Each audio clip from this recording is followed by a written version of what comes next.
argue isn't there. It's phantom demand.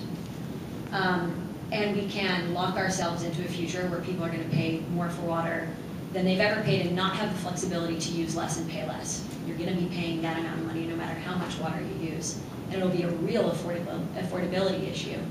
Or we can educate people about why they're going to have to pay more for water today than they have before, but how they can choose to pay for it in a way that allows them to be flexible and to decide how much water they use. And that's a story that's hard to tell, but it's a really important story. Okay. Judy, I bet you want to talk about demand. I'm Judy Reeves, and I am a hydrogeologist.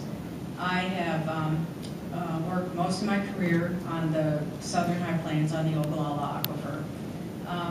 As probably most of you know, the Ogallala Aquifer is, we can look at it as a wedge-shaped aquifer that the thinnest section is in the southern part of the Ogallala, and the wedge, the thickness of the Ogallala increases as you go to the north, up to Nebraska and up into the Dakotas. Because we're at the we have the short end of the stick, being in the southern part of the Ogallala on the southern high plains. Therefore, we're at the leading edge of a water crisis in the Ogallala. The thing that I have observed throughout my career is it is clearly written in the historical record that there's a one way that the aquifer is depleting, and it has been just going in that one single direction through the whole 50, 60 years that we have the historical record. Like Sherry said, the groundwater has been actively managed in the southern high plains for 60 years now, and it really has unfortunately not affected that downward decline of the aquifer. I believe Sherry did mention that 95% or even a little bit more of that water is for agricultural use. The groundwater management techniques have changed through time. The managers here on the southern high plains have always used public education as one management technique, and there's still, despite all that public education, there's still a low level of cultural cognition. They've used the well spacing, as Sherry mentioned, and the well spacing really, it does not affect, there's no savings in an aquifer when you just control the well spacing, and that is because you're just protecting the well owners. There's no preserving and protecting an aquifer with well spacing. They've also used irrigation, improved the irrigation efficiency to the credit of the ag producers. The irrigators on the southern high plains are high tech. Most of their techniques are 95 and upper 90% efficiencies. Unfortunately, that irrigation efficiency, they didn't use that efficiency to save water in the aquifer. They instead, they used it to increase the yields of their crops. So that really didn't preserve and protect the aquifer as well. Now, currently, because of a state mandate, as Sherry mentioned, we have to have they determined desired future conditions, and they decided that on the high plains, for the first 50 years of use, we used up about 50% of the aquifer. Now, in the next 50 years, they determined that they want to use another 50%, and so 50% of the saturated thickness of the aquifer is supposed to be from today, or from 2010, is supposed to remain in the aquifer in 2060, in the 50-year management cycle.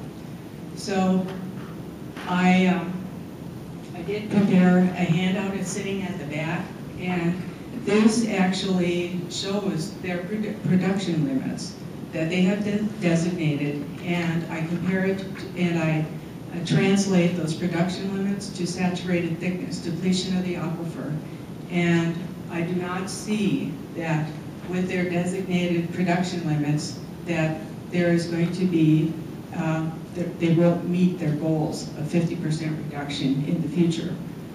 So the bottom line that I see from the historical record is that, and I think a lot of people do agree with this, is that agriculture cannot be sustained on the Southern High Plains.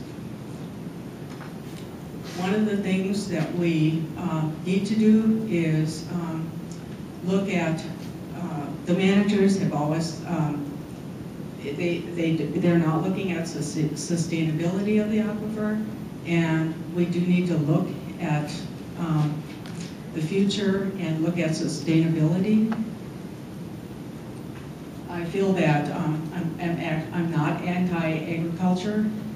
I would like to say, though, that I feel that all of us are just as responsible for the, as the ag producers, because we're all consumers and we all are citizens.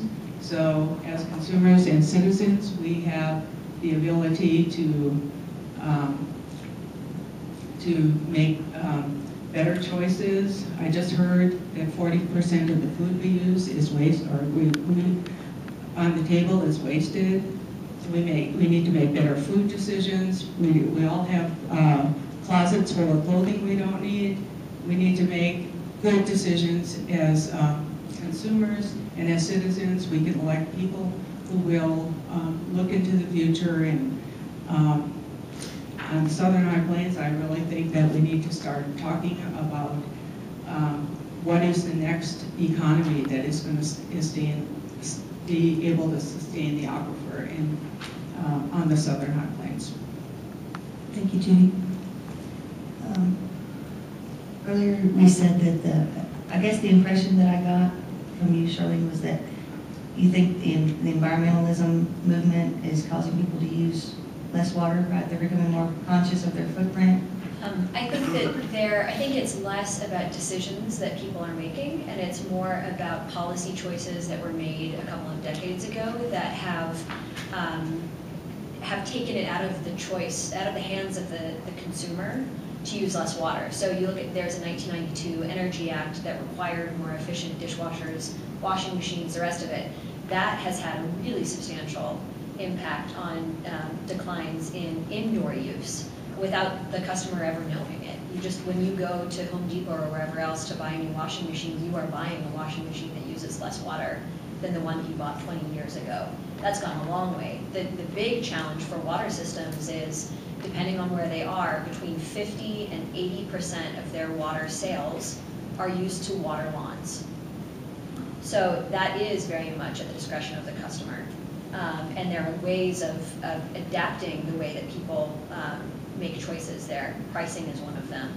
Mandatory restrictions are one of them that often are just used during extreme drought conditions. But as you see in Texas, in some areas, those decisions weren't effective enough to keep reservoirs from